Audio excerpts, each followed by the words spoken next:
in by clicking the link in the stream's description. The professor wants to hear from you.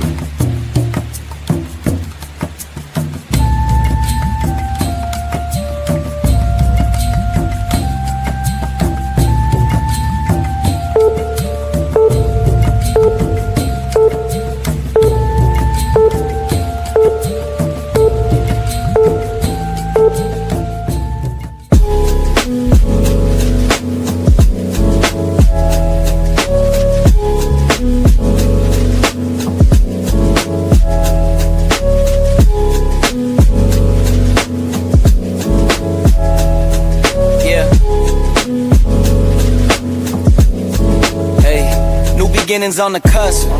Not too old to adjust. Old dog, new tricks. Remember, I was just a pup. Something dirty in my cup. Clean soul, good car. Isn't it lovely? I ain't looking back, I'm focused on what's in front of me. Everybody dates a number, but I'm still here luckily. I know that God got me, so I'm in good company.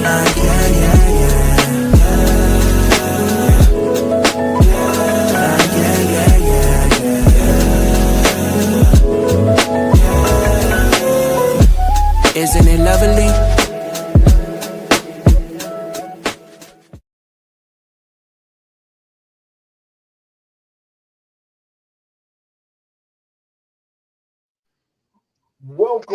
Welcome, and thank you for joining me today. I am Professor Bear, and this is a Bear's Talk. And today we are thankful to have the sponsors of Tag Team Wrestling. Now, if you were anything like me, when I grew up, I was big into wrestling. So, man, it was a big thing when my dad would take me to a toy store and I could get the wrestlers and stuff. Well, it never left my system because I started working at Toys R Us. So, man, I had that inside track of getting anything I wanted. So, after a while, life happens and everything. I was down cleaning out my garage and found the box. And lo and behold, it's a bunch of the wrestling figures I had. And I'm like, wow, well, I'm going to go ahead and sell them. They're just taking up space and everything. Well, luckily for me, I have a wrestling store in my area called Tag Team Toys and Collectibles. Man, they are top notch in having different wrestling figures, belts, you name it, they have it. And they do such a good job. They are just real friendly, down home people. Now, if you are anywhere in the East Tennessee area, you can sit there, you just see their logo just pop up on the screen. You need to check them out. They have everything. And if they don't, they know how to get it. And also, you see popped up is a QR code. If you use that QR code, it would take you to their Facebook page and you can see some of the things they have. And they do work with you and may even be able to send it to you. So, without all that being said, thank you for Tag Team Toys and Collectibles for tag teaming with Professor Bear. Now, guys, girls, I always say this phrase, and when I say it, I truly mean it from my heart. We have a special guest today. And this guest, you can start by saying he's a proud father because his son is in NXT. You can say he's a proud business owner because he has a promotion that he runs. You can say he's a proud legend. And this I'm going to say, and it's not because you're here, sir. It's not because it's a lie. I just told my buddy a while back when we were talking about tag teams. Tag teams are my thing. And I told him, I said, low key, one of my favorite tag teams was Bull Buchanan and the Big Boss Man. Yeah. Because, man, y'all dressed alike. Y'all had such a dynamic flair that I was so pissed that they did not let y'all have a run with the tag titles. But with all that being said, my guest is the legendary Bull Buchanan. Sir, how are you doing tonight? I'm doing great, man. Thank you for all the kind words. Yeah, no, I'm doing great, man. Doing great. Oh, good, good. So, um, I always start my interview off this way. How did you become a wrestling fan? Um, I grew up in the '70s, and I found Channel 17, which was out of Atlanta, which is just I live in west of Atlanta. So I found Channel 17, and I found Georgia Championship Wrestling, and it just grew from there. I found out that I went to the grocery store that next week, and I looked, and they had wrestling magazines, and so I started reading the magazines, and then I figured out that there was more wrestling than just Georgia. And then, a year or so later, I was able to watch Memphis, uh, Jerry Lawler, Bill Dundee, all those guys. And then a few years in Atlanta, we had a Channel 36, Superstars Wrestling, had a whole block of wrestling from 7 o'clock till 1 o'clock in the morning. It covered all the territories, Mid South, and so it just I kind of loved it. I couldn't believe guys would do that to each other and talk about each other the way they talked about each other, and yeah, I loved. I just fell in love with it, and it's never. I've never quit loving it. It's so funny to hear you say all that because my journey into wrestling is basically the same. My father loved wrestling, so that meant if he loved it, everybody in the house, even if you didn't love it, you're gonna act like you loved it. And we always watched Georgia Championship Wrestling. And when my brothers and sisters got old enough, they moved to Atlanta. I would go visit them, and I found that station, and I would sit there, and I loved it. And if I remember right, his name was Joe Pedicino was Yep, the host. yep. Joe Pedicino. Yes, and I loved him. And then I remember when Joe helped start the Global Wrestling Federation Yep, in Dallas after World Class left and the USWA. yep. And it's so funny to hear almost the same story. Yeah, yeah. That's how it started for me. So how were you able to get into the business?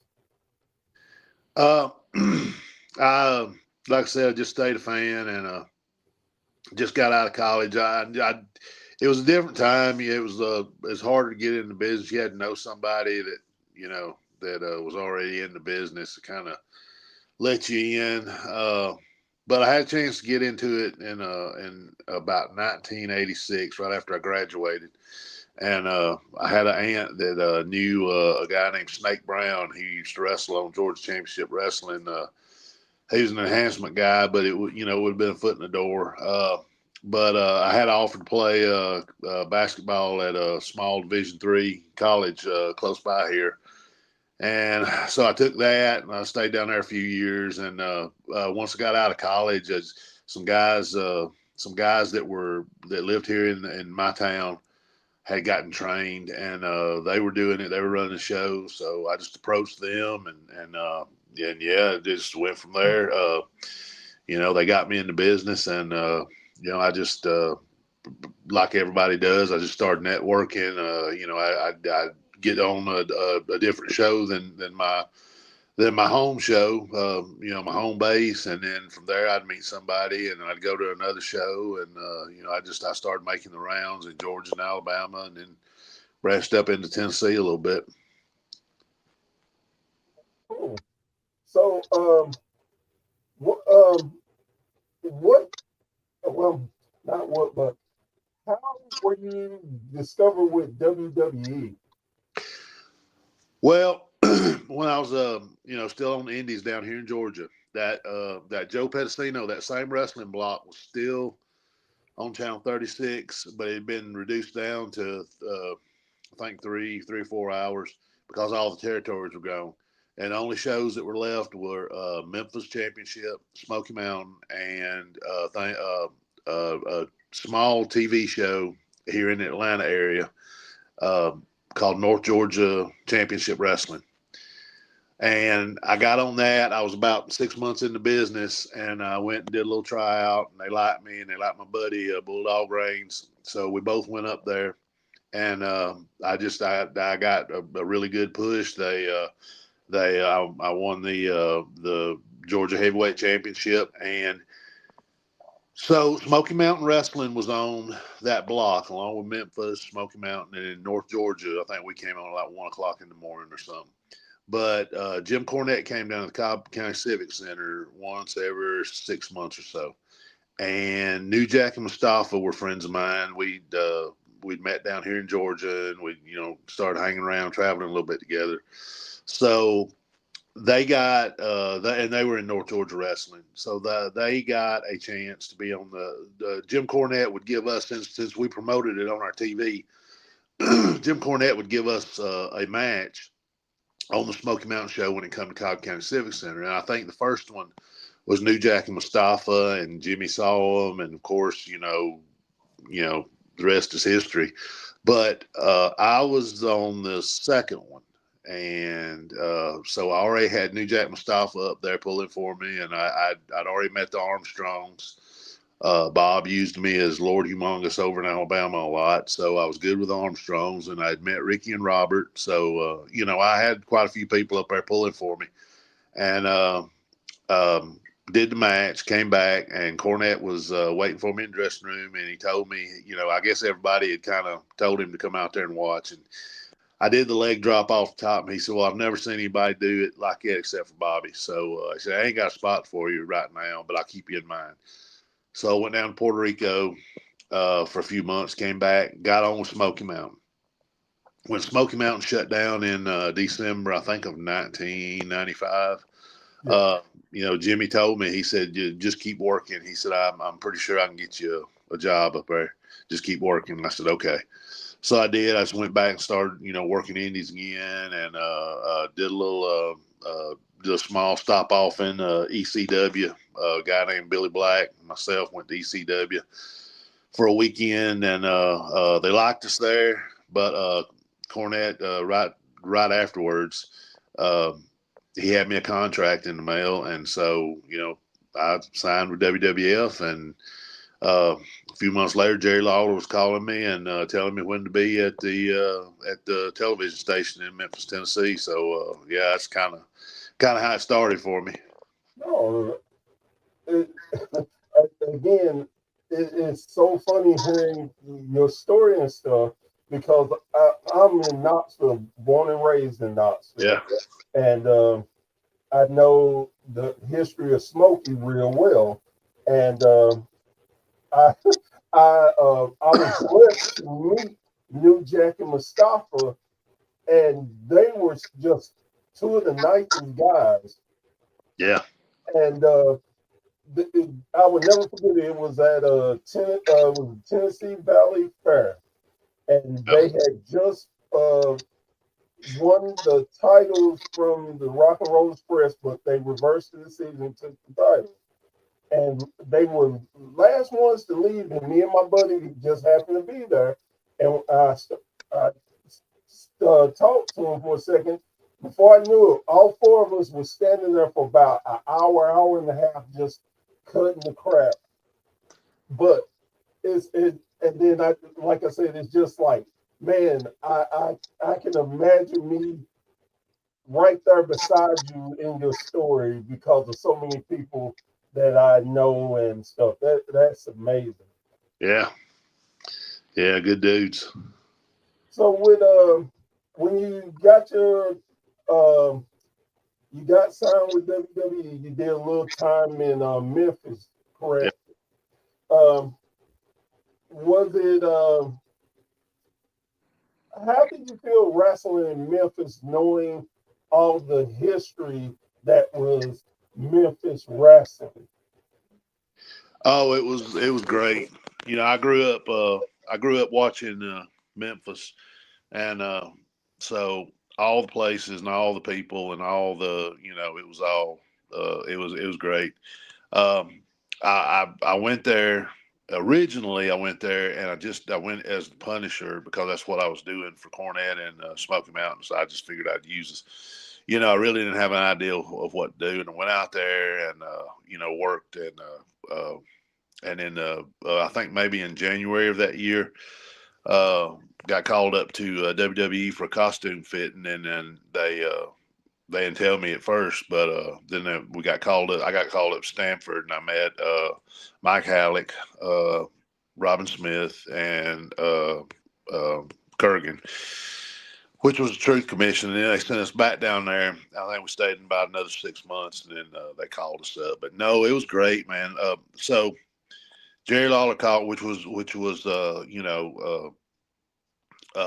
I totally turned into a fan, when Jerry Lawler called me at home and told me, where to be in the Memphis, the TV studio. And I knew, I already knew where it was at and what it was and everything about it. So, so I drove out there. I remember I slept in my car out in the parking lot that night and got up next morning and went in and a lot of the guys I knew from Smoky Mountain because Tracy Smothers and Dirty White Boy, I think they were doing a thing between after Smoky Mountain shut down, of course, but they were still doing kind of a thing with Smoky Mountain versus Memphis. But Jamie Dundee and Wolfie D, I'd met them over in Smoky Mountain, so I knew them.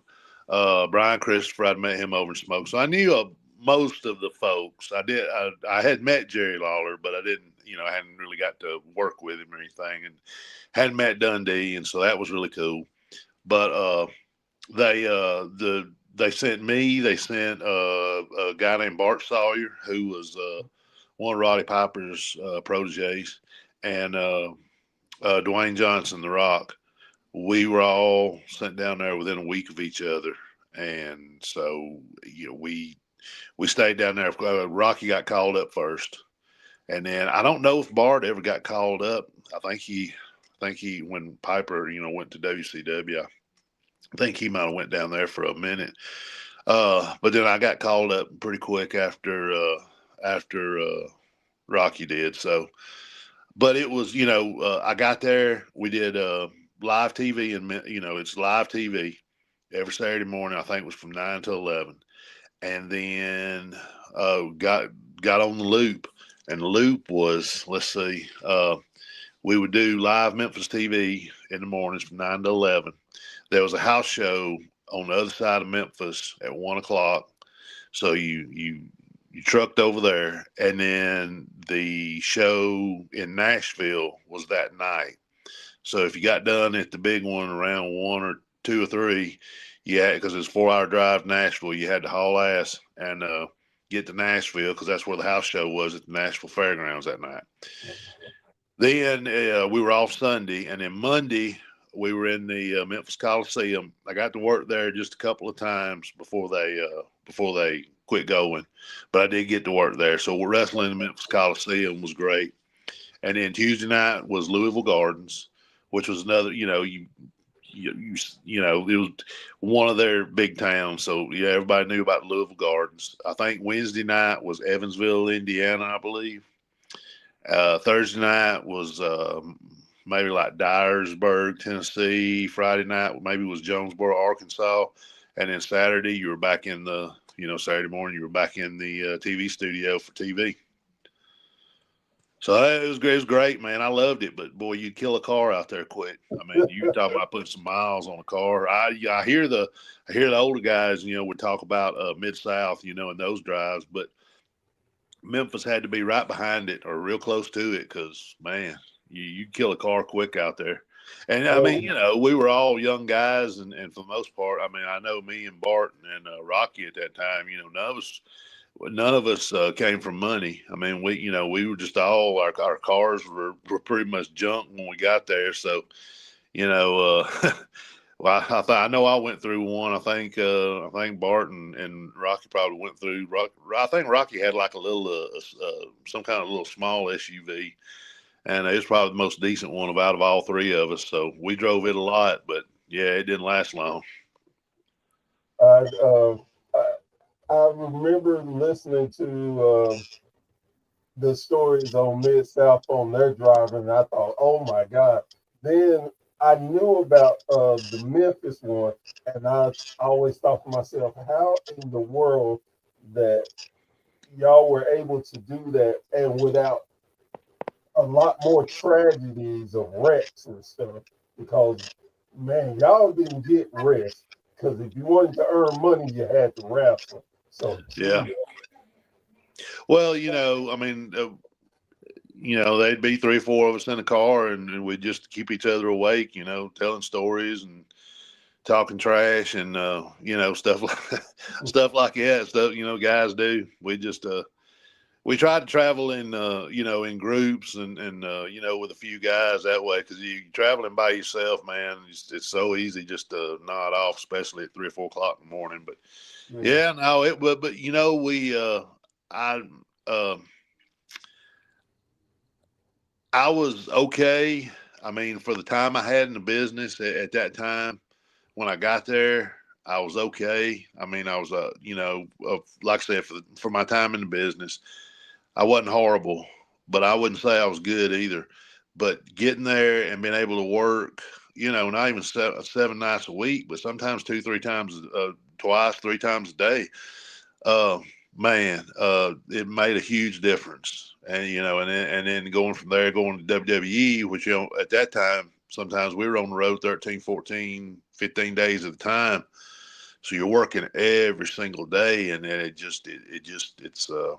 it polishes you to a sharp edge. with you having your own promotion and the way that things were done back then, if you had a chance to take your promotion back in time, would you run your promotion the same way to get the guys and girls to learn the craft, or would you rather do what you're doing now? No, I would. We'd be working every night. That's how you learn. That's how you make money in this business. I try to run as much as I possibly can. At one point, we were running every weekend.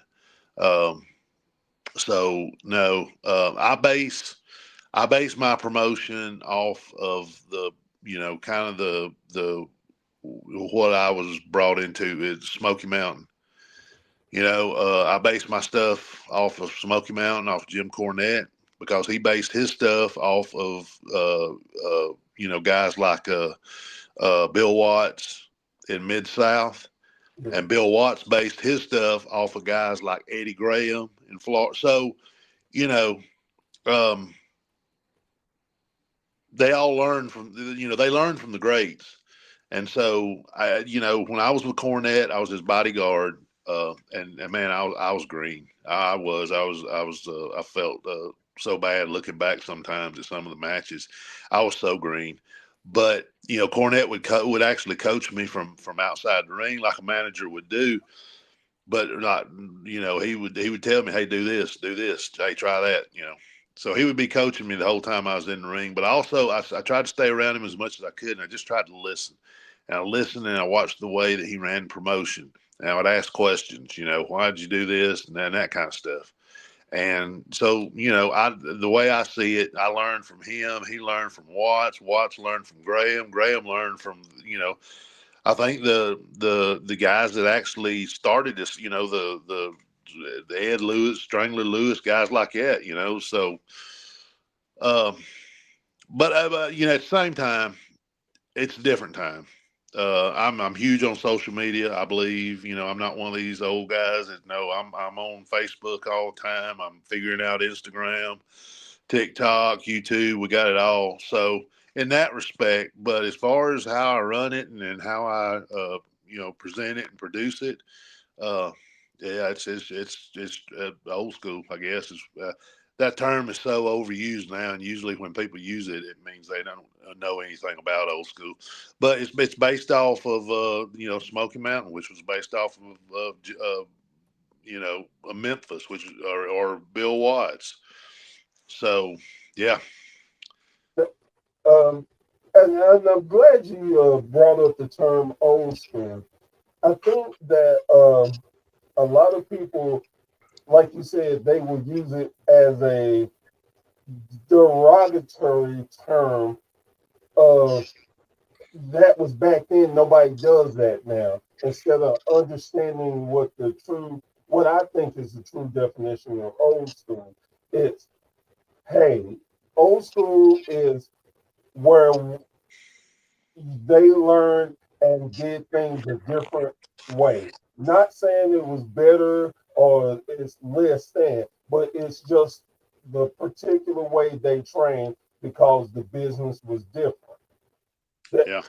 I mean, to the point of if you were in heel in the face, you never were seen together.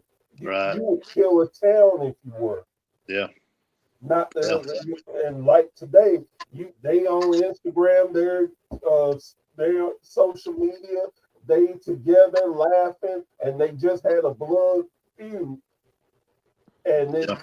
it takes away something, even though most people say kayfabe is dead.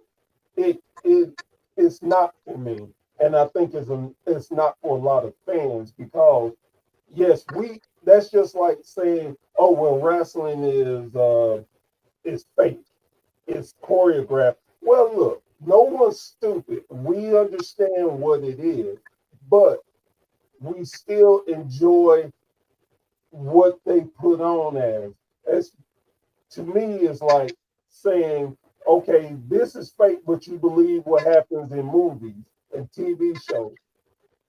It's basically the same thing. That just because you do not get the same entertainment out of it that we do, don't be disrespectful. At Yeah. least that's Yeah. what I. Vince McMahon told me one time, shooting a vignette. He said, we're not making professional wrestling. We're making a 2-hour action movie," and he was totally right. Um, people walk into a theater and sit down. That they see Tom Cruise flying a jet. For 2 hours, that disbelief is suspended. For 2 hours, he's not Tom Cruise anymore. He's Maverick, and it's not somebody else sitting in front of him flying that jet plane. It's him. Now, once you leave the theater, you come back to reality and realize, no, well, I mean, that was a great show, but it's Tom Cruise. Uh, that's but at the same time, and I try to tell this to everybody that'll listen, there's no way you can make people believe in the wrestling business. It can't be done. You'll never be able to pull it off. But what you can do is make them believe in you. Uh, you know, People believed that Stone Cold Steve Austin was a beer drinking redneck because he was. People believe that the Rock was, this larger than life trash talking. He was. They weren't characters; they were just extensions of their character. So, with the wrestling business is the same way. I mean, people want to be entertained, and for 2 hours, they want to forget whatever preconceived notions they have about the wrestling business, and they want you to go out there and entertain them. The problem with the wrestling business is, to me, uh, you know, that David Copperfield did not make the Statue of Liberty disappear. You know that. Common sense tells you that, and everybody that agrees. But David Copperfield has yet to come out and show everybody how he did it. You know, I mean, you might have an occasional show here or there, that hey, expose, show how they do magic tricks, but you don't see David Copperfield out there doing it. No, because he's still making a good living. I say David Copperfield, that's probably from 20 years ago. But my point, he's still making a good living. Why the hell would he go out there and show everybody, it's all BS, this is how I do it? That's Exactly. the problem with the wrestling business, and to me. We're too we're So too much. quick. We're too quick to show all our cards to everybody. Yeah, I definitely agree with you. I, I think sometimes, and I have to catch myself a lot because I feel like when I look at wrestling, I have to not get so caught up in when I was younger and what they did then versus now. Because now is a different time and you got to elevate and change, but also continue bringing history with you, if Yeah. that makes sense. Yeah. Yeah. And with that being said, with with doing your promotion, and you said you based it off of Coordinate and all the previous ones, what do you think you as a promoter give to the wrestling business now that a lot of people do not give? Well, I mean, uh, I don't know. That's a lot of people. I'd like to say my biggest contribution to the wrestling business is actually some of the kids that I've trained, aside from my own. I got 5 or 6 kids down here that started with me from the beginning, and they're starting to stretch out and go to different promotions. And there's several of them that might actually get a shot, at WWE or AEW or TNA somewhere like or Japan. There's several of them. They'll probably get a shot at some point. Um, but as far as what my show, like I said, it's just, I mean, if you kind of want to know what my show's about, just go back and watch Mid South. Go back and watch Smoky Mountain. I don't want to, people say, oh, it's some of that old. No, well, I mean, it's presented it's presented as a sport with my promotion. Uh, like we were saying, for if you want to suspend disbelief for 2 hours, come into our show and it'll be easy to do because I base it off reality. I base it off of this is a sport. It's a contest.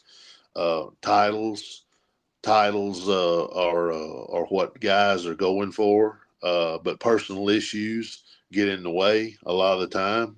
If you think about Mid South or World Class or Memphis or Georgia, I mean, if you think about it, it's a very simple formula.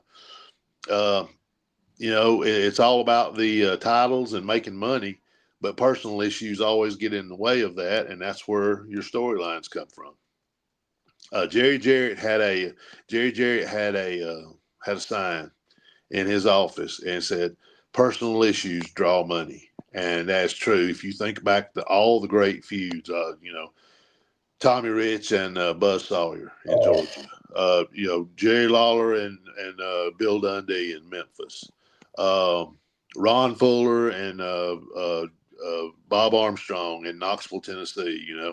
If you think about all those, it boiled down to personal issues with these guys.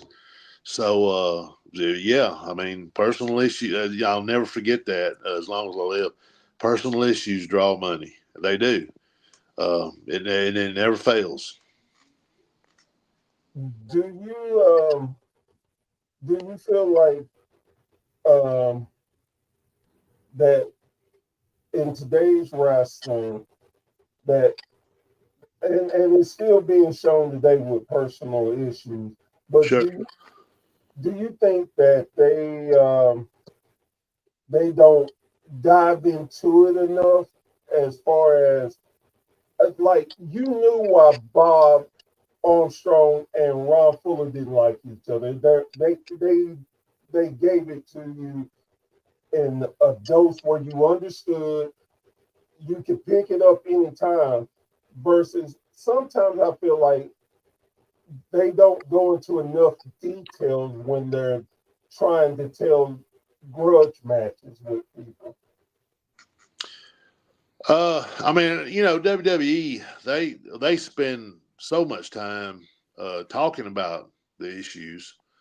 I mean, they should cover it fairly well. always, I'm a firm believer that people come to see wrestling action with some interviews sprinkled in, and not the other way around. But no, I mean, I think with their storylines are very involved. But personal issues the issues used to come from the ultimate goal, which was winning the heavyweight title or winning the tag team belts or something like that. And that's where the personal issues came from. Now they just come from left field sometimes, it seems. Guys with their wives and stuff like that. I don't know. Of course, I'm biased. You're always going to revert back to what you knew as a kid.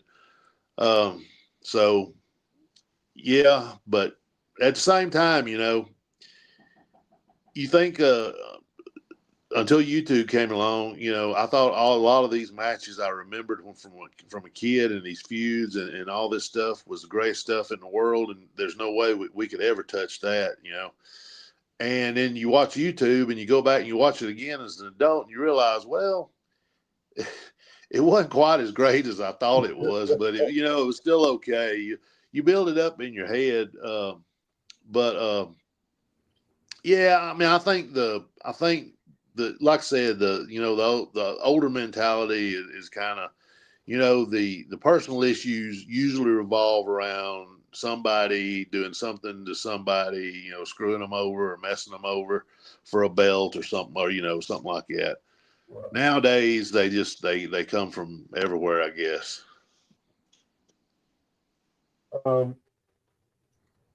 With tell me about how it was to team with the Big Boss Man. Oh, it was great. Me and Ray had never met each other before that, but I'd watched him, of course, growing up. He was from Cobb County, and that's 30 minutes from where I live. So, I thought if a guy like him, from a small town like that could make it, then maybe I could too. But we never actually got to meet until the day that we first teamed up. And that was great. We became friends. We had a lot of the same interests. We both had two daughters. I think we're, at the time around, 6 to 8-ish. So we had a lot of stuff in common. We started hanging out outside the business. Our family started hanging out together. Our families are still friends today. His daughter Lacey comes to our shows most of the time. She's at our shows. So it was great. It was so much fun. He was such a nice guy too.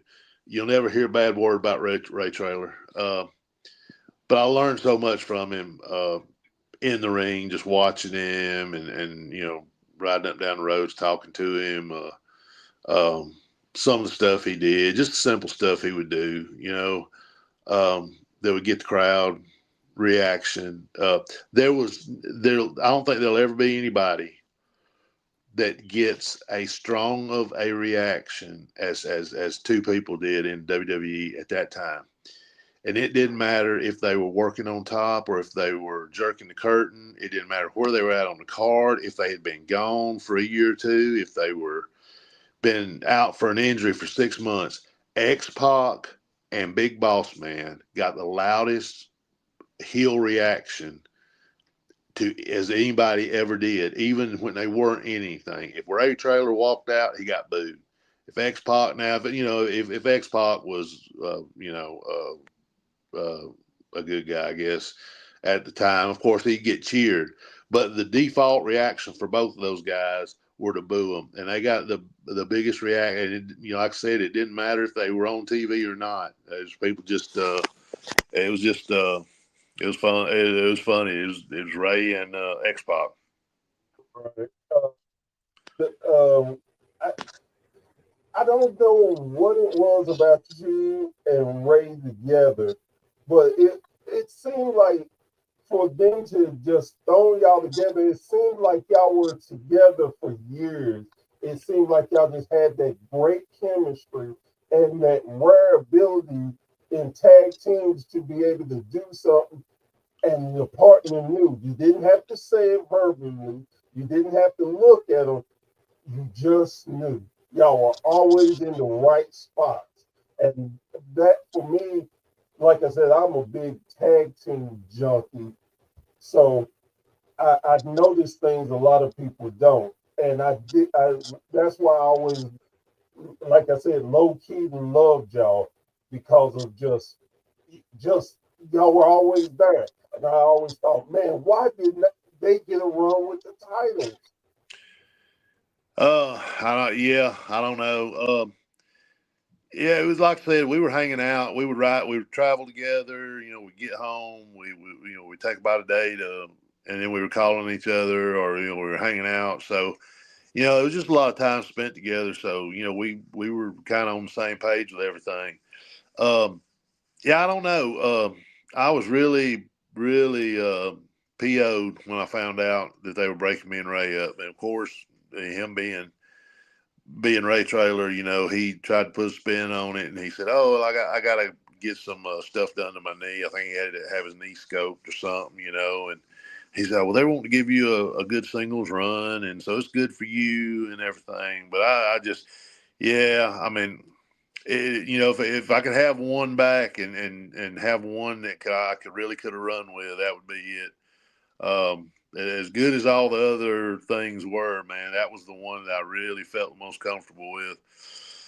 Uh, but yeah, it's just they had something else in mind. They gave me a little singles run there, and then wound up with RTC.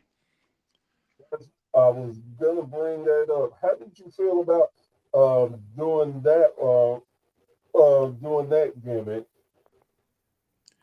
Oh, I was all for it. Me and Stevie Richards had got to be friends, and I was, we were at TV, and I saw him go out and then, do the little his white shirt and black tie, but I really didn't know what he was, what the ideal behind it was. And I saw we were in Albany, New York, and like I said, we'd got to be friends, and he came up and he laid it all out to me, and I thought, man, that's if they.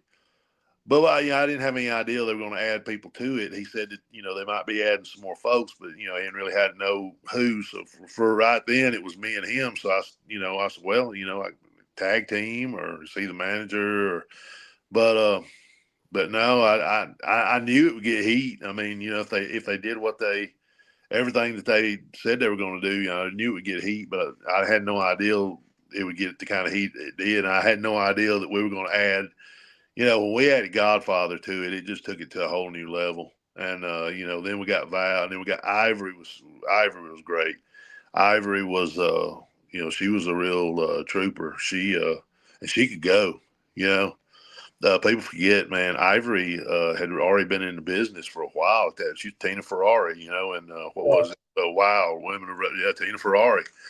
Man, she could go and she could make people look good, and she and she was a pretty lady too, and she planed herself down to play the part. She slicked her hair back. She didn't put on much makeup. She wore the long skirts. She really played into the part. And so no, man, I thought we had a pretty good run. I always thought you could have had a little more, but we bought WCW, and a lot of things were changing at that time. So everything got kind of finished up after that. So when you were let go from the company, what was your thoughts on what you would do then?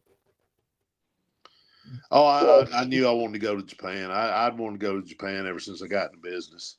So I got to be friends with Mike Awesome, and he had just recently left WWE. Of course, he went right back to All Japan, and so he called me up one night and asked me if I wanted to come over. They were interested, and I was like, "Yeah, sure." And I had to wait a few months, but yeah, went to Japan and wrestled in All Japan. It was me, D'Lo Brown, which we've been friends since Smoky Mountain. So Umaga, Eddie Fatu, him and I think Rosie was still up there, but they'd let him go, so he was over there with us, and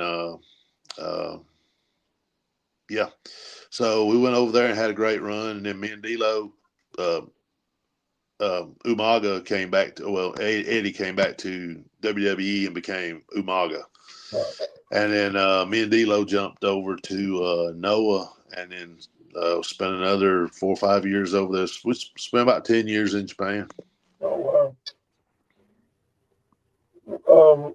With staying in Japan, was that I would imagine it's a culture shock, one, and a totally different style of wrestling too. Because anytime I've ever watched Japan, when whether it was in the '90s or even today, they they are hard hitting style of wrestling. Oh yeah, oh yeah. No, me and D'Lo, like I said, we've been friends for ever since Smoky Mountain. So when he found out, when they called him and he found out that I was going, he called me and we got on the phone together, and he said, they're gonna try us when we get over there, and I said sure. So and they did, right off the plane. We got a couple of guys, and you could tell they wanted to see what we were about, and so they found out pretty quick. Uh, you just there used to be a joke around here, because I'd go to Japan, for do a tour over there, for the 3, 4, 5 weeks, and then I come back home and I would hit the wrestle on the indies around here in Georgia because I was, still making good money. But it used to be a joke, who was going to get me the first match off the plane, because I literally had to kind of gear back down because everything over there, man, was it wasn't just the hard hitting, it was the pace of the matches. There wasn't a whole bunch of downtime over there. You had to be able to get up and go. So I'd come back home and jump in and start wailing on guys and shooting them off the ropes and grabbing them up and running them here and running them there, and so yeah, it used to be a little bit of a joke, who was going to get me before I got transitioned back to more of an American style. But yeah, you got to be able. You got to lace them up pretty tight when you go over. Those guys over there, man, it's a totally different culture. Those kids train in the dojo. They train all day long, every day. So by the time they get to where they're having matches, man, those guys are tuned up. They're in shape. They know what they're doing. Yeah. So yeah, I loved it. If I'd went to Japan before I went to WWE, I don't know that I would have ever went to WWE because I'd have probably just stayed there. I loved it. It was a culture shock at first, but the culture was so cool that it didn't take me any time. D'Lo was a big fan, before he went over, and I got to be a big fan. I was a fan of the wrestling, but as far as the culture goes, Right. D'Lo already had him, a little Zen room, with his sword and everything. I didn't have all that, but yeah, it wasn't long after I, 1 or 2 tours, and I was just all into the culture and the lifestyle and everything. I loved it.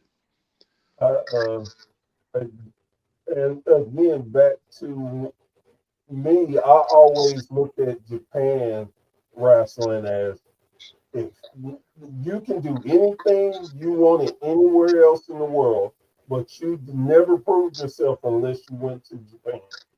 I mean, I think of Stan Hansen, Oh Dr. Death, Bruiser Brody, yeah, Bam Bam Terry Gordy. yeah, Everything I used to think, and I always laugh.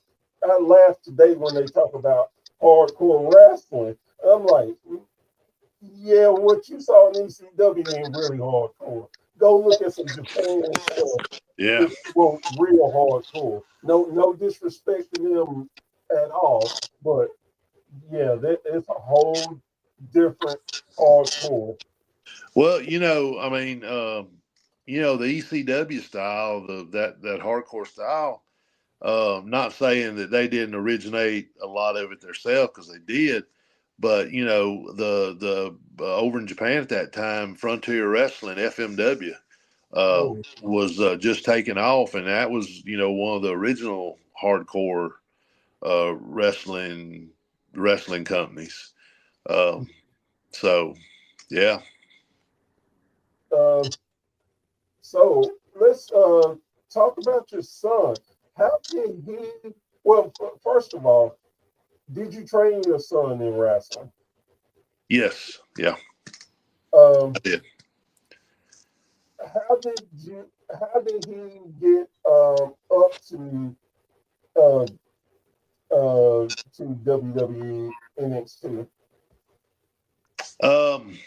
Well, I've actually got two sons. My youngest son, Zach Buchanan, is we're of course wrestling for my promotion now, but he's branching out a lot.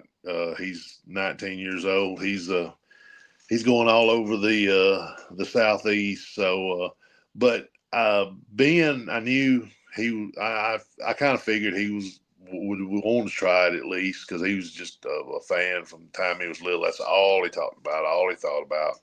Wrestling. Birthday parties had to be a wrestling theme. He didn't care about. He played football, he played basketball, he played all the stick and ball sports, but I mean, you could tell he was just doing it to have something to do. His mind's somewhere else. So I think he was 14 when he asked me to train him, and I told him, I said, well, how about this? I said, or he wanted to wrestle. And I said, well, how about this? How about if I let you be a referee? So I took him to some of my friends around here, close by the indie shows. Took him there and let him referee. And when we'd go, I'd get in the ring with him and train. And it just took off from there. I think he had his first match when he was 15, and he worked and worked and got on most of the bigger indie shows around this area. And he got noticed by Gabe Sapolsky, which at the time he was running Evolve. Right. So Gabe invited him down to, I think it was Tampa, Florida. So he drove down and went and did a show for Gabe. Gabe had a show in Atlanta and invited Ben to come out to it, and told him, says, hey, by the way, William Regal's going to be doing a seminar there, so this might be one you want to go to. So Ben saved up his money, paid for the seminar, and like most seminars do, they pair you up with somebody, and you get in there and do a quick little 5-minute match just so they can look at you. So me and Regal were sitting there talking, because we go back a ways. And he said, well, what do you want him to do? And I said, well, I really want him to go to Japan. I'd really like to get him over to Japan and get him in one of the dojos for about 3 months, and then, come back and then, see if he's ready for you guys then. He said, well, just let me know when you want him to get a tryout. And I said, okay. 1 week later, COVID happened. Oh, wow. Everything shut down. The gym shut down. I had a weight set at home, and we would lift and go to the high school, which was closed, but the track was still open, and then they had some monkey bars out there, and so I'd get him out there doing pull-ups, real Rocky Balboa kind of stuff, because we didn't have any choice. Right. But things started opening back up, and he started making the indie rounds again. I got a call from Regal, and he said, hey, look, I know you want him to go to Japan, but even his son, Charlie, is down in NXT now. I can't remember his last. Charlie. Yes. He was having to come home because they weren't renewing any visas, and Regal said, hey, look, we got a tryout coming up. We'd like to invite him down. So I said, yeah, give him a call. So they called him, invited him down. He went down. I think it was him and Solo, Brian, and there was some others. I can't. There was some others that were still there. But anyway, he did try out, and yeah, rest is history, I guess. So yeah, he's doing pretty good for himself. That's good. And your other son, I've heard of him, but honestly, and like with any, unless you do some real research and stuff, I heard the last name, but I was like, nah, I didn't think that was actually he was any kin to you because Yeah, everybody takes names now, you know. right. So and I apologize to him because I have heard of him in a couple of shows. So, Yes, he's actually made his way up to Tennessee a few times. Uh, oh, okay. yeah, he's pretty big. I mean, Ben's big. He's a pretty big kid too. He's like 6'3", 6'4", 220, 230. Uh, but just I guess the difference of him is, man, he, you know, Ben is a ring general kind of guy. You know, he's that type of Zach is a high flyer. He walks the ropes and does stuff off the ropes that I didn't even dream of trying. So yeah, got a bright future in front of him. Well, good. I think both of them do. I, um, I honestly, I've been following your promotion, and I think I started back. Oh, it was last year when I really started following your promotion, and I noticed there was a few uh, big cars that I had watched, and I'm like, oh my god, this is really good. I'm like, and Thank I you. always thought to myself, wow, why do you not have more uh, press around your promotion? You know how it goes. I don't know. We uh we uh we started out last. Well, we've been doing this a year, and June. And June was our 1 year anniversary show. So we Okay. started in June, I guess, of 2023 or 24. Um, but yeah, no, I mean, we've done pretty good. You know, I've got to have a lot of my friends come out. You know, Ron Simmons has been down for me. Godfather, of course, has been down for me. Um, so Devon Dudley has been down for us. So I've got to bring a lot and plan to bring a lot more of my friends. But like some of our regulars, like Michael Judas, I think everybody knows him now as a man called Frank on NWA Power Hour. Alexander Lev, another NWA guy, has worked for us once or twice. Um, so yeah, got some fairly famous people that show up at our show. And you know, in our first show, they actually let Ben Brooks Jensen come up and cut a promo Oh on the wow. show. So yeah, Man, now that you say that, I think I actually saw the promo. yeah, I yeah, think I, I take in so much wrestling. It's like a blur sometimes. yeah.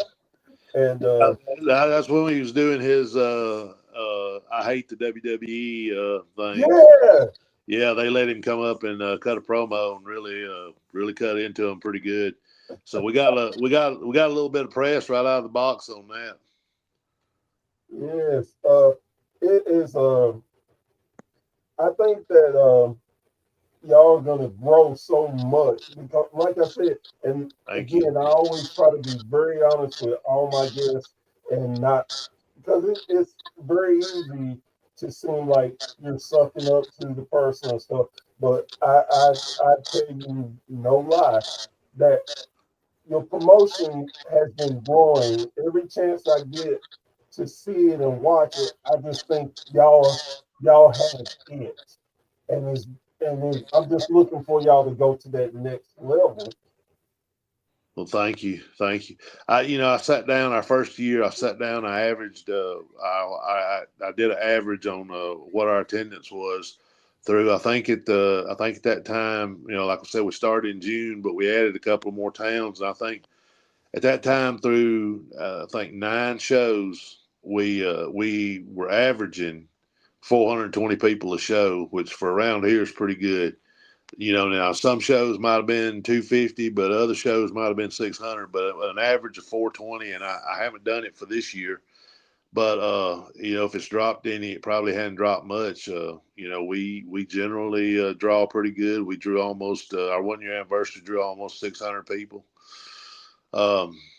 So the Devon Dudley show drew over 600 people. Oh, wow. And we're talking in towns that the town where we did the Devon show, Ranburne, Alabama, it doesn't even have a stoplight in it. Our first 2 shows were in my hometown. It's a small town. We don't really have any. We got a couple of stoplights, but that's about it. So we're not talking about major metropolitan cities. We're talking about small towns. So I think that's pretty good. Yeah, that definitely is. Um, where do you? Well, 2 questions. Where do you want to see your promotion get to, and do you have fun training your students? Yes, of course. I didn't really envision having a huge promotion at all. I just envisioned having a school and having a small arena that I could showcase my talent, my Right. trainees with, and this just kind of snowballed into what it's become. But yeah, that's what I take the most fun in is training guys. Because well, I won't say somebody, a lot of guys, pass their knowledge on to me. Who would I be to not do that for somebody else? I mean, they were nice enough to do it to me. They didn't have to, but they did. So, to me, that's kind of what it's all about. Um, where do I see it going? Well, I'd love to see it, as big as, of course. But realistically, um, I would like to have enough towns, that we could work at least once a weekend, maybe twice.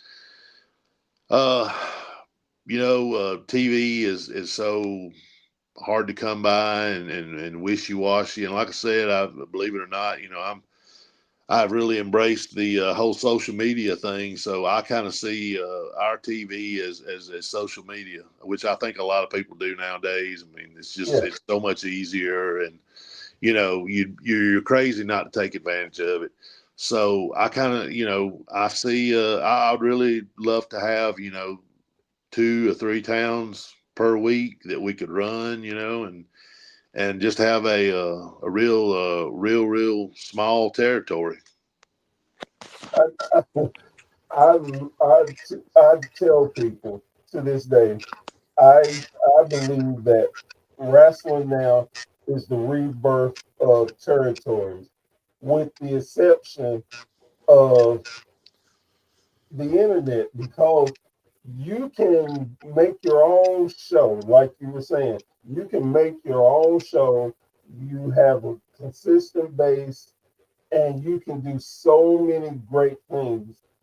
And I tell people that I have to take breaks because I consume so much wrestling in so many different areas and territories that Yeah. sometimes it's just like, okay, I'm gonna take a couple of days off, not wrestling, regenerate and recharge, and then go back at it. Yeah. I love it.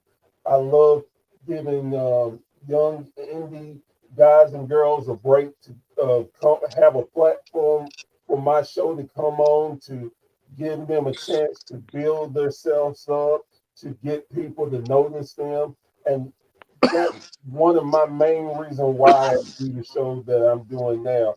I love giving talent a chance to grow, and not just wrestlers. I mean, these referees, ballet, uh, interviewers, anything that has to do with wrestling. I love to give people a chance to tell their stories, because in my estimation, people need to understand that just because you see two wrestlers in the ring, it's not just them. That referee plays a major part. Yep. The commentary team plays a major part. If they have a valet or a manager, they play a part. It's a team effort, and we need to start giving flowers to people while they're here and let them know we appreciate what they do.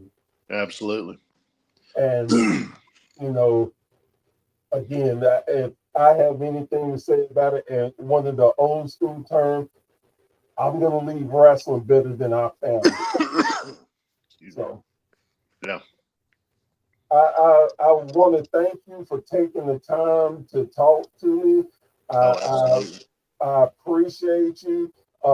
If anything you need for your promotion, if you want these guys to get cut promos or come do a podcast, just let me know. We'll work it out. Again, I appreciate you. You're definitely a legend in my book, and for us to never met, it seems we went down similar roads, and that just makes me want to root for you more. Well, thank you. Thank you. So anytime. And like I said, guys, girls, thank you so much for watching and getting to listen to a legend. If you've never seen Bull Buchanan, go look him up. I'm telling you. You think Jeff Hardy was mean from doing something top rope? He had one of the most devastating leg drops off the top rope. The scissor kick, him and Booker T. Them are the two. They are. So please take my advice. If you don't listen to anything else I tell you, go look at it. You will be amazed at how big he was and how athletic he is. I mean, amazing. Thank you. Thank you. No problem. Again, guys, girls, thank you for joining me around the campfire one more time. We're going to do it again. And again, thank you for being a fan. Thank you for joining us. And You're totally welcome. And we definitely will catch y'all next time. So have a great night.